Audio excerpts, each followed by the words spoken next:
ఒక మట్టి మనిషి కథని ఒక గట్టి మనిషి పాత్ర పోషించి cinema చేయబోతాం. I saw my father in him. మామూలు విషయం కాదు. ఆయన లివింగ్ లెజెండ్. మన తెలంగాణ బిడ్డ అనేటటువంటి మాట తలుచుకుంటేనే గర్వంతో మనం చాలా ఉప్పొంగిపోవాల్సినటువంటి సందర్భం. ఈ పిక్చర్ చూసి రాజకీయ నాయకులు వాళ్ళ రీతిని కొద్దిగా మార్చుకుంటారని నేను కోరుకుంటూ నర్సరీ తీసుకుంటే ఈ దేశం బాగుపడుతుంది. మనం బతకడం కోసం రాజకీయాలకు రావద్దు, మనం నమ్ముకున్న ప్రజల బతుకులు మార్చడం కోసం రాజకీయాలకు రావాలి.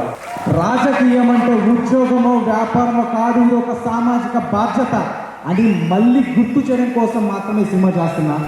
రాజకీయాల్లో మార్పుకి నాంది పలకాలని ఈ ప్రాంతం నుంచి మళ్ళీ ఈ సినిమా షూటింగ్ మొదలుపెట్టారు. ఫస్ట్ టైం ఒక మంచి మనిషి మీద ఒక సినిమా చేస్తున్నారు సురేష్ రెడ్డి గారు, తర్వాత పరమేశ్వర్ గారు.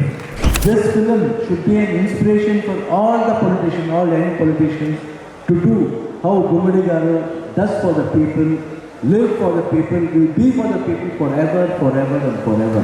ఈ వ్యవస్థలో మార్పు రావాలి, మనందరిలో మార్పు జరగాలి.